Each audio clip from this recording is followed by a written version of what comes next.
And hello, folks. This is your old pal, Uncle Al. Yeah, it's a quiet night. It's Monday. I try to relax. They told me to relax so the Imodium D will settle my stomach. So tonight we're going to talk eh, sorry, about knife fighting. And this is, a lot of people carry something like this. It's effective, but the trouble is you have to stab, and a lot of people survive stab wounds. All right, and, a lot of blood, and people panic, and you wave this around. You wave it around Uncle Al. Uncle Al's going to take it away from your hand and slap the hell out of you. Okay? Take a look at the blade. Puncture. All right? In the old days when they used to use daggers and big pieces, artillery, daggers, swords, dirks, bowie knives, that means business. But nowadays everybody carry a folder and they say, ooh, that's dangerous. Okay? Most typically you have one of these. It'll do damage. Alright? If you know what you're doing, it'll do damage. In amateur, you have to hit certain spots. There's 6 spots. This is lethal. Okay? Effective. But will it stop a person? Yes and no. Okay? If you don't do it correctly, the guy have something sticking out of him, looking mad as hell at you and beating you with a rock. Okay? Now I studied Karambits. Okay, secret of Karambit. I tell a lot of my friends who are TV writers and script writers, you should always have a Karambit in your movie. It's really good. It's great for action shots for 3 reasons. It's a close-in personal weapon. Okay? And 2, it's one of the most lethalest weapons on earth, both to the user and for the person. Okay? The target. Now, a lot of people don't understand that because they've seen people flipping this and going like this and going like that. It's hard sitting down doing this. But anyway, the big problem is nobody seriously does that. That came out from the Chinese influence about 1,000 years ago. Okay, ring daggers, ring knives, and stuff. Most people who are serious leave their finger out for 2 reasons. If you grip this right, all right, guess what happened to your digits? Either this one or this one. I like to order beer. They'll snap off your fingers. Okay, so a lot of users don't do this. All right, and their primary target is it's a great slashing, gouging, okay, gutting. This is deep gutting. If this was serrated, you will not believe how much damage this caused. All right, and I'm practicing because I got arthritis and it helps me with arthritis. Now everybody carries one of these. Trouble with these are the pocket folders. They're extremely balanced bad.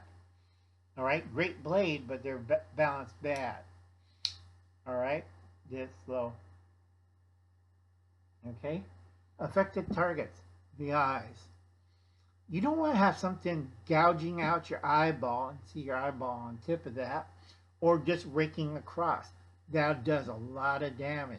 All right, and then you go to the secondary target, the groin. Either side of the groin, okay, is a brachial artery. Once you cut that, it's curtains in 5 minutes for him. Or better yet, you go after the groin. On guys, you don't want to lose your penis or testicles. And women, you don't want this going into you know where. All right? It's an ugly weapon, and it's a vicious fighting weapon. You know how to use it. This is called, I forget the Malaysian word for it, but throat cutter. Okay? You get somebody and you cut his throat. Now you see that blade, if it was serrated, I don't think you're going to live too long. Now go check out the Netflix movie Uncharted, and they show you use of a karambit perfectly. Okay? Fourth and serious one is the abdomen. Okay? There's other secondary targets like arteries and stuff. Where did I put it? Okay. All right. You don't want this near your stomach. Perfect target. Why? Disembowelment. Okay. If this was a full-size regular steel blade, plain or nothing, disembowelment kind of hurts. And we're not poking a simple hole in you straight. That takes a few stitches and repairs. But this leaves a about foot wide to 6 inches gash in you. And it'll take you about 12 hours of surgery to repair all the damage. Deeper it goes, worse it gets. All right?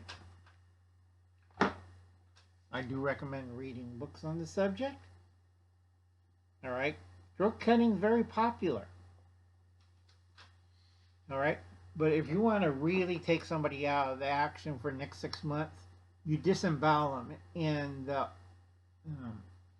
abdomen. Okay? He's not going to be mugging anybody. He's not going to rob anybody. If you cut off his penis and testicles, you know, it's horrifying. There's 6 ways to really disembowel somebody. Think about that. So if you see somebody like this and waving around, and you just quietly go by and look at them like, you're joking, son. Let's get serious. Who do you think's going to win? Okay? It takes a lot of time or practice if you're using one of these or one of those. Seriously, if you see somebody with a serrated edge, karambit, run like hell. But I got a 9mm. More likely, you're going to be disemboweled before he drops dead. Okay? A lot of people don't understand. Look at the Moros. You know, gee, I don't know, that 38 didn't work too well. Those 9mm bullets didn't work too well. Yeah, and they were using bolos. Can you imagine what happened if they use a karambit, a good one?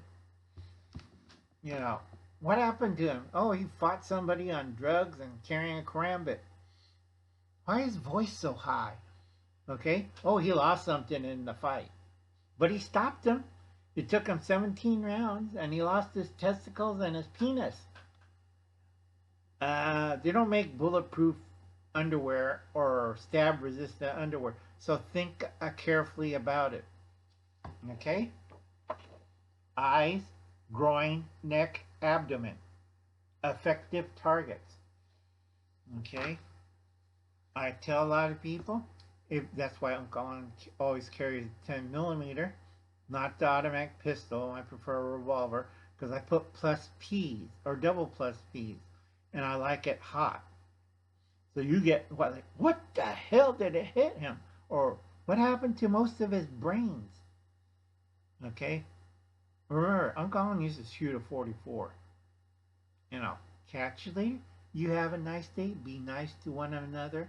Be polite. And remember, get training and read about the subject first. It's nothing to kid around.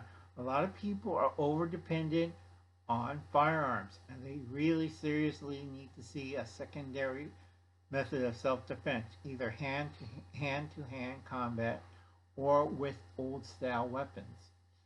It's like the old joke, who brings a knife to a sword fight?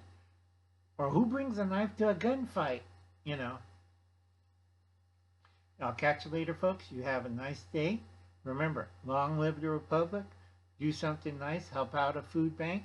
If you can, you want to help out people in other countries, you can set up your own little food bank right there. You talk to friends, you put it in a secure location, and then you give out canned foods to people in need. It's not hard. It's fairly easy. You don't need big business or government to help you. You just have to have will and the force of the group. All right? And remember, May 5th, the force will be with you. Not like May 4th. Communism will be you. That's Canada. And I'll catch you later. You have a nice day. Be nice to one another. Bye now.